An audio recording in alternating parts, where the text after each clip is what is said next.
बहुत समय पहले की बात है। एक गांव में रामू और श्यामू नाम के दो भाई रहते थे। रामू बहुत ही शांत स्वभाव का था, जबकि श्यामू बहुत ही दुष्ट था।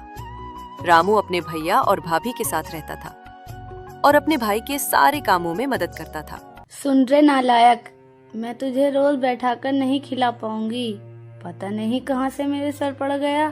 थोड़ा अपने भैया की भी मदद कर दिया कर। अरे भाभी, मैं अभी तो खेत से काम करके आ रहा हूँ। भूख लगी थी इसलिए खाना खाने चला आया। अरे वाह, महाराज की बातें तो सुनो। वहाँ सारा काम तू ही तो करता है, तेरे भैया तो कुछ करते ही नहीं। सुनो जी, देखो तो ये क्या कह रहा है कि तुम तो कुछ करते ही नहीं। रामू, तुम मेरे सगे भाई हो या सौतेले? मुझे तो शर्म आने लगी है तुम्हें अपना भाई कहने में भी। मेरा भरोसा करो भैया, भाभी तो बस। देख लो, अब तुम ही इतना सब करने के बाद भी मुझे ही दोषी बना रहा है। अरे, मैं ऐसा कुछ नहीं बोलना चाहता था। आप मेरी बात समझते क्यों नहीं? रामू, तू अपनी भाभी से ऐसे बात करेगा? तुमने अपनी भाभी को झूठा बना दिया। शर्म आनी चाहिए तुमको। मैं समझ गया भैया, मैं आज ही ये घर छोड़कर चला जाता हूँ। आप लोग ये चाहते हैं ना? ठीक है, अब से आपको कोई परेशानी नहीं होगी। इन सब बातों से रामू का दिल टूट गया था और इसलिए वो घर छोड़कर जाने लगता है। क्या बोलती हो कविता? अब तो हमें मुक्ति मिल गई, अब तो हम आराम से रहेंगे। हाँ बिल्कुल, अब तो सारी संपत्ति भी मेरी होगी। अब रामू घर से बहुत दूर निकल गया था और इसलिए अब उसे डर भी लगने लगा था। ये जंगल तो बहुत बड़ा है। इस जंगल में मैं कहाँ जाऊंगा? हे ऊपर वाले, मुझ पर दया करो। अब तो मैं वापस भी नहीं जा सकता। रामू इस जंगल में खुद को बेबस समझ रहा था और भगवान से खुद के लिए दुआ मांग रहा था। लेकिन तभी रामू को एक रोशनी दिखाई देती है। अरे, ये रोशनी कैसी है? अरे बाबा जी, सुनिए जरा, मैं बहुत बड़ी समस्या में पड़ गया हूँ। कि आज रात आप मुझे यहाँ सोने देंगे? ठीक है, सो जाना, लेकिन घर के अंदर नहीं। तुम बस यहीं बैठे रहना, ठीक है? इस जंगल में कोई भी आम आदमी आ नहीं सकता। अच्छा, यह बताओ कि तुम्हारा घर कहाँ पर है? मेरा घर पहले था बाबा, लेकिन अब नहीं है। मैं अकेला हूँ। मेरे भाई और भाभी ने मुझे घर से निकाल दिया। वैसे तुम यहाँ क्यों रहते हो बाबा? तुम्हें यहाँ रहने में क्या फायदा होता है? मैं यहाँ लालच की वजह से रहता हूँ। क्या तुम भी लालची हो? मैं लालची तो नहीं हूँ बाबा, लेकिन मुझे बहुत सारे पैसों की जरूरत है। अच्छा, एक बात बताओ, क्या तुम बुद्धिमान और साहसी हो? हाँ बिल्कुल हूँ, साहसी भी और बुद्धिमान भी। तो क्या तुम अपनी जान की बाजी लगा सकते हो?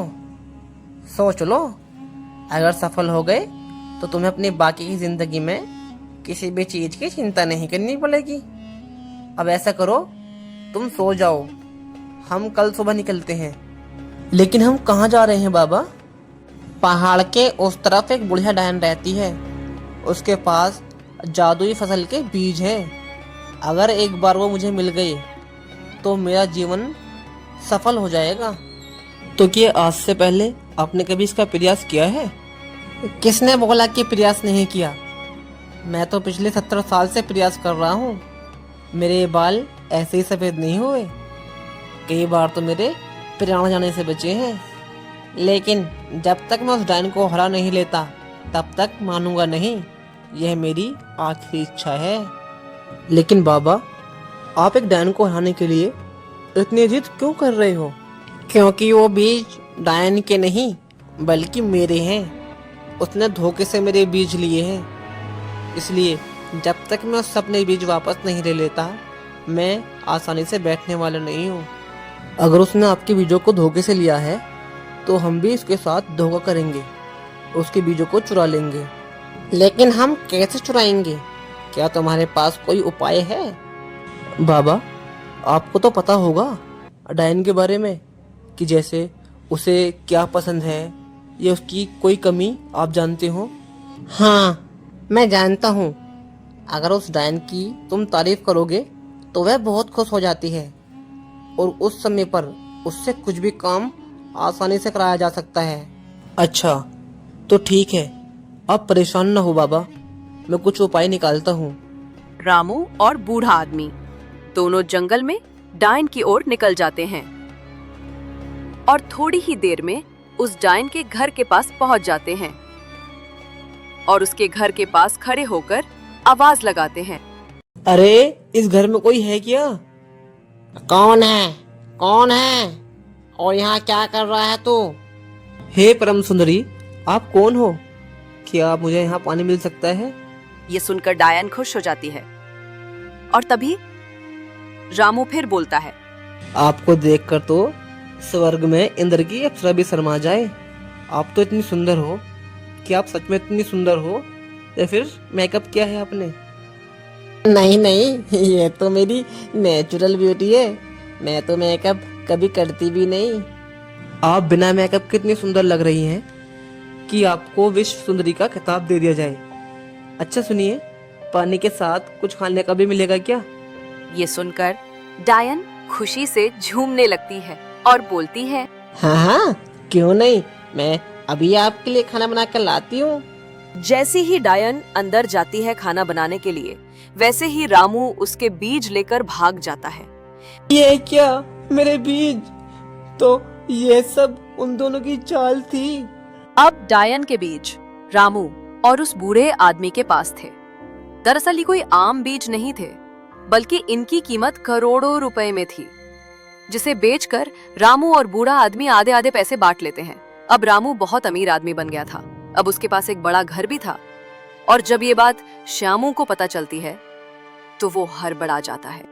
कविता, क्या तुम्हें पता है, रामू अब करोड़पति आदमी बन गया है और अब तो वह महल में रहता है। यह क्या कह रहे हो तुम? उस पर टीचर के पास भला इतने पैसे कहाँ से आए?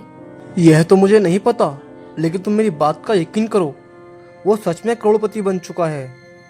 श्यामू, हमने रामू के साथ बहुत बुरा किया था। उसके बुरे वक्त में हमने उसे घर से निकाल दिया, लेकिन अगर हम उसके पास गए तो क्या रामू हमारी मदद करेगा? कविता, हमने भले ही रामू के साथ बुरा किया हो, लेकिन वो दिल का बहुत अच्छा है। वह हमारी मदद जरूर करेगा। हम आज ही उसके पास जाएंगे। श्यामू और कविता दोनों रामू के घर की तरफ निकल जाते हैं और कुछ समय बाद रामू के पास पहुंच जाते हैं। रामू, मुझे माफ कर दे मेरे भाई, हमसे गलती हो गई। हम बहुत शर्मिंदा हैं अपनी बात को लेकर। रामू भैया, हमने तुम्हारी कदर नहीं समझी, हमें माफ कर दो भाई। यह कैसी बात कर रहे हो आप? मुझे तो आपका शुक्रिया अदा करना चाहिए, क्योंकि अगर उस दिन आप मुझे घर से नहीं निकालते तो शायद आज मैं यहाँ तक नहीं पहुँच पाता। रामू दिल का साफ इंसान था, इसलिए वो अपने भैया भाभी को माफ कर देता है और उनकी खूब मदद करता है। तो अगर आपको वीडियोस पसंद आई हो तो वीडियो को लाइक करें, शेयर करें और सब्सक्राइब करना ना भूलें। मिलते हैं एक और दिल को छू जाने वाली कहानी के साथ।